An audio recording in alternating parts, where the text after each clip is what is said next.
Vendas aceleram para a Copa do Mundo e você vai ver também.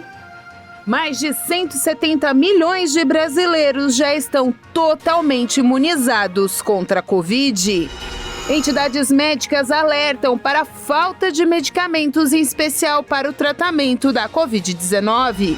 Candidatos na disputa do segundo turno já podem começar a campanha e para a presidência o gasto é mais de 100 milhões de reais.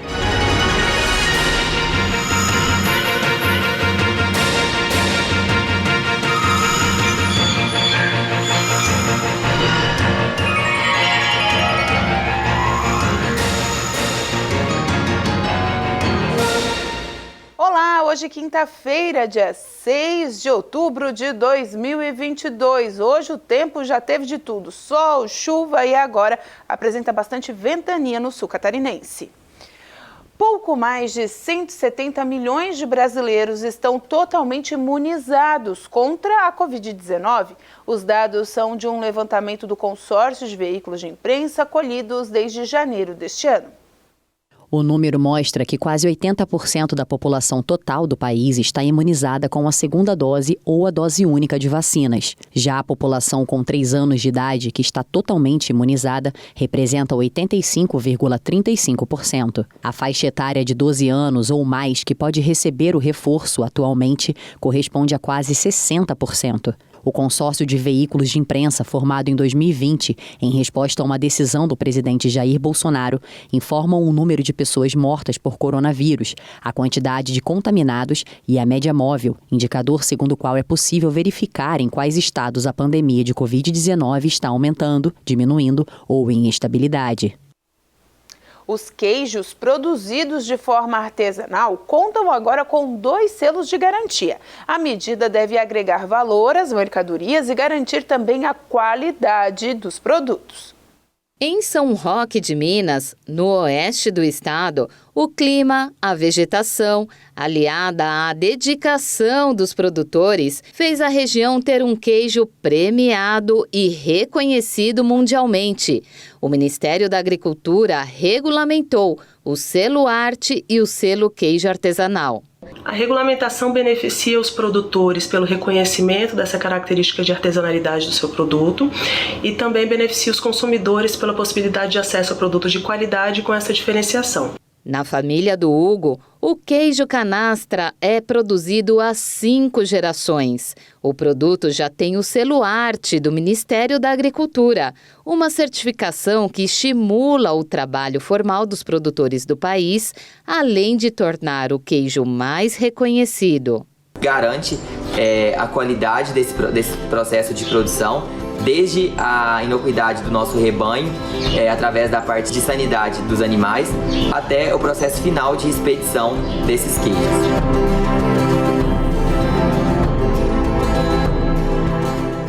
Essa é uma boa notícia para os diversos produtores de queijo que nós temos em Santa Catarina.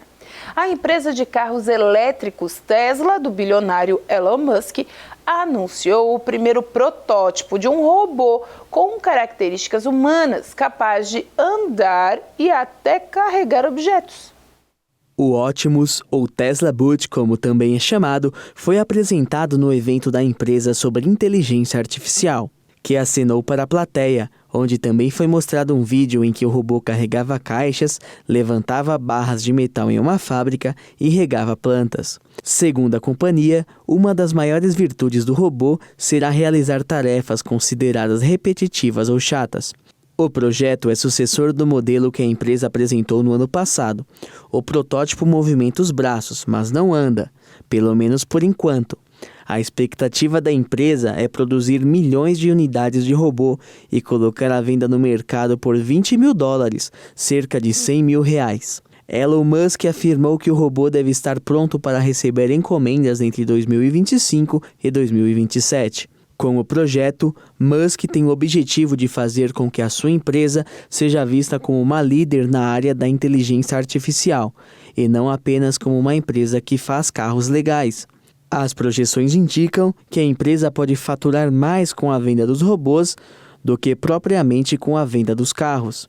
Apesar de serem muito promissores, executivos da empresa admitiram que ainda é preciso fazer melhorias no robô e evoluir o projeto com o decorrer dos anos. A seguir, presidente retorna à sua cadeira na LESC e fala do orçamento para o próximo ano.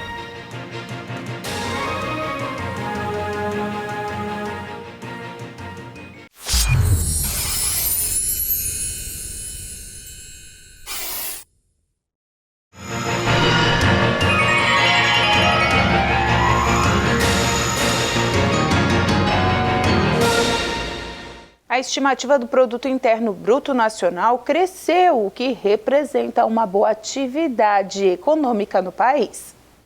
O Banco Mundial elevou de 1,5% para 2,5% a estimativa de alta do PIB, o Produto Interno Bruto do Brasil, para este ano. Os dados também prevêem crescimento na economia nacional de 0,8% para 2023 e 1,8% para 2024. A nova estimativa acompanha as revisões recentes apresentadas pelo Ministério da Economia e pelo Banco Central. Tanto o governo quanto a autoridade monetária passaram a prever uma alta de 2,7% das riquezas nacionais no acumulado deste ano em relação ao resultado de 2021. O relatório do Banco Mundial analisa que as taxas de crescimento previstas para a região da América Latina e do Caribe vêm aumentando consistentemente desde janeiro, em contraste com as quedas no resto do mundo. Apesar da melhora das projeções para o Brasil, o país ainda deve crescer menos que a maioria dos países da região. México e Chile devem encerrar o ano com crescimento inferior ao brasileiro. A Câmara vai analisar a proposta aprovada no Senado para viabilizar o pagamento do piso salarial da enfermagem. A Jaqueline Fonseca tem as informações. O Senado aprovou o projeto de lei complementar que viabiliza a transferência de recursos de outras áreas para financiar o piso salarial dos profissionais de enfermagem.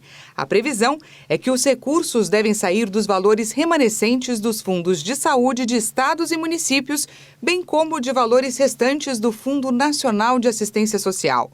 A lei que estabeleceu o piso salarial de R$ 4.750 para enfermeiros do setor público ou privado foi aprovada no Congresso Nacional em maio, mas em setembro, o Supremo Tribunal Federal suspendeu os efeitos da norma. Em decisão liminar, o ministro Luiz Roberto Barroso argumentou que faltava previsão orçamentária. Barroso justificou que a decisão tinha o risco de demissões em massa e de redução de leitos com o encolhimento do quadro de enfermeiros e técnicos. Um projeto de lei complementar aprovado garante os recursos questionados pelo Judiciário. A proposta altera uma lei que liberou recursos para ações de enfrentamento à pandemia da Covid-19, quando cerca de 24 bilhões de reais acabaram restando no fim de 2020 nas contas dos fundos de saúde de estados, do Distrito Federal e municípios. Com a redução no número de casos e mortes por Covid, o entendimento dos senadores é que a verba pode ser aplicada no reajuste salarial da enfermagem. A vacina anti-Covid, desenvolvida pela Universidade Federal de Minas Gerais, deve começar a ser testada em humanos a partir de novembro. Os pesquisadores esperam entregar um imunizante contra o coronavírus mais barato e com tecnologia totalmente nacional. A Anvisa autorizou o avanço da pesquisa com a Spintec, vacina contra a Covid com tecnologia 100% brasileira, da Universidade Federal de Minas Gerais, em parceria com a Fiocruz. Com isso, os testes devem começar em humanos já no mês que vem. O imunizante é baseado na única proteína do vírus, que é produzida a partir de tecnologia de DNA recombinante. A previsão é que a primeira fase de testes do imunizante seja feita com 80 voluntários, divididos em 2 grupos. Um de pessoas com até 55 anos e o outro entre 56 e 80 anos. Os pesquisadores vão avaliar a dosagem ideal para a aplicação. A segunda parte do projeto, prevista para fevereiro de 2023, com cerca de 400 pessoas, deve avaliar a segurança do imunizante e a capacidade de proteção. Se o projeto tiver sucesso nas 2 etapas planejadas, a Spintec segue para a terceira fase de testes com um grupo amplo da população. Só depois dessas fases, ela pode ter autorização permanente da Anvisa. Caso o imunizante seja aprovado, vai chegar ao mercado como um reforço. A vacina, que pode ficar até 50% mais barata que as concorrentes, pode ter particularidades alteradas para se adaptar às novas cepas. Entidades médicas alertam para a falta de medicamentos usados justamente para o tratamento da Covid-19 em toda a rede do Sistema Único de Saúde, o SUS. A nota da Sociedade Brasileira de Infectologia citou remédios que já foram aprovados pela Anvisa para o uso em pacientes com infecção, mas que ainda passam por empecilhos para serem distribuídos na saúde pública. Um deles é o Paxlovid, aprovado para uso emergencial em março, mas que teve suas primeiras 50 mil unidades recebidas pelo país apenas na semana passada. Segundo a entidade, o remédio é importante por ser indicado para casos leves e moderados e evitar o desenvolvimento de complicações graves em pacientes de maior risco. Outro ponto levantado pela associação é a situação do Molnupiravir. O remédio é recomendado para pacientes em fase inicial da doença. A tese foi comprovada através de estudos que mostraram a eficácia dele em barrar a evolução para quadros graves da doença, diminuindo o risco de morte e de hospitalizações. No entanto, a Comissão Nacional de Incorporação de Tecnologias do Sistema Único de Saúde não aprovou a incorporação do tratamento no SUS. Em situação parecida está o Remdesivir, um remédio aplicado diretamente na veia do paciente, que teve a sua eficácia comprovada contra leves, moderados e graves quando ocorre oxigenação suplementar não invasiva. Apesar das críticas, nenhum representante do SUS se pronunciou sobre o assunto até o momento. A seguir, Copa do Mundo já movimenta comércio em diversas categorias.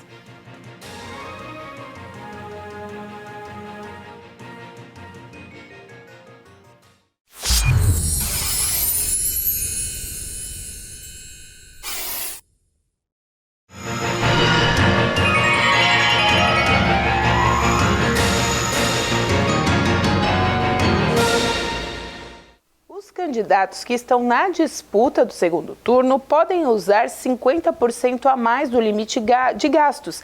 Para a presidência da República, esse valor subiu para mais de 100 milhões de reais.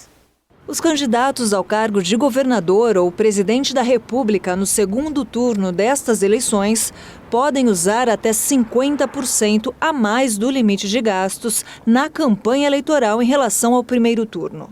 O Tribunal Superior Eleitoral informou que os dois candidatos que concorrem à presidência da República podem gastar até 133 milhões de reais. Antes, o limite era de quase 89 milhões de reais para o primeiro turno.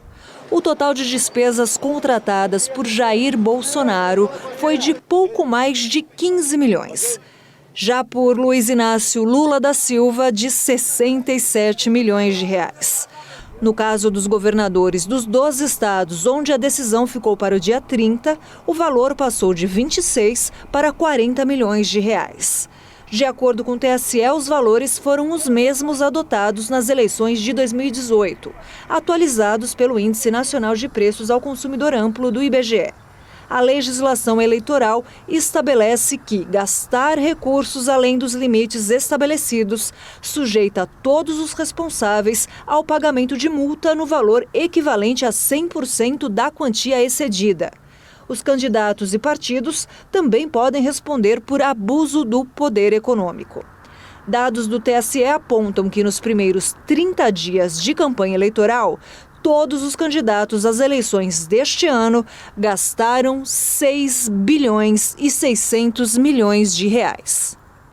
E o TRE de Santa Catarina acaba de terminar a sua reunião, onde definiu a ordem dos candidatos de segundo turno que vão estar na propaganda eleitoral. Jorginho Melo vem na primeira colocação e também na primeira fase da campanha eleitoral como o primeiro colocado. E Décio Lima vem também aí na segunda participação, na segunda fase dessa campanha eleitoral, que seria o segundo turno. A propaganda eleitoral gratuita gratuita começa amanhã, dia 7, e segue até o próximo dia 28, final do mês, 2 dias antes do pleito eleitoral. Dessa forma, a propaganda em rede começa, pelo candidato Jorginho Melo e depois vem Décio Lima. Já as inserções diárias ao longo da programação das emissoras terão o tempo de 25 minutos por cargo, de segunda a domingo. Só lembrando que a participação das regras, e a entrega desses materiais tem prazos estipulados pelo próprio TRE. Então, portanto, as eleições de segundo turno aqui em Santa Catarina, Décio Lima e Jorginho Melo, já definidos as ordens da propaganda eleitoral. Jorginho Melo vem primeiro e depois vem Décio Lima. Esse é o segundo turno aqui em Santa Catarina. O retorno das sessões do parlamento catarinense após as eleições coincidiu com a volta também do deputado Moacir Sopelsa à presidência da casa, depois de estar no governo, estando substituindo o governador Carlos Moisés. O retorno das sessões no parlamento catarinense após as eleições coincidiu com o retorno do deputado Moacir Sopelsa à presidência da casa. Durante o mês de setembro, Sopelsa foi o governador em exercício de Santa Catarina, substituindo Carlos Moisés, que havia se licenciado para concorrer à reeleição. Sopelsa presidiu a sessão e depois atendeu a imprensa, fazendo uma avaliação sobre o período à frente do Executivo. Tive a felicidade de aprovar um projeto que eu apresentei aqui no meu primeiro mandato, e que eu não consegui, eu aprovei na Assembleia naquela época, mas o governo vetou, e que eu entendo um projeto social, um projeto que atende os nossos produtores e também as nossas indústrias, mas especialmente o projeto do Vale Leite, que atende aí as famílias que têm mais dificuldade, as famílias mais carentes. Além de ter tido a oportunidade também de inaugurar muitas obras em todo o estado de Santa Catarina, de anunciar outras, de conhecer ainda melhor o estado, de ver como que estão onde que devem ser feitos os investimentos, cada vez a gente enxergando mais de perto. O presidente também falou sobre o envio para a Assembleia Legislativa do orçamento do governo estadual para 2023. É o maior orçamento de toda a história de Santa Catarina, em todos os setores, em todos. Se você for ver, por exemplo, o setor de infraestrutura, nós tínhamos até 2019 em torno de 30 milhões de reais para fazer manutenção de rodovias.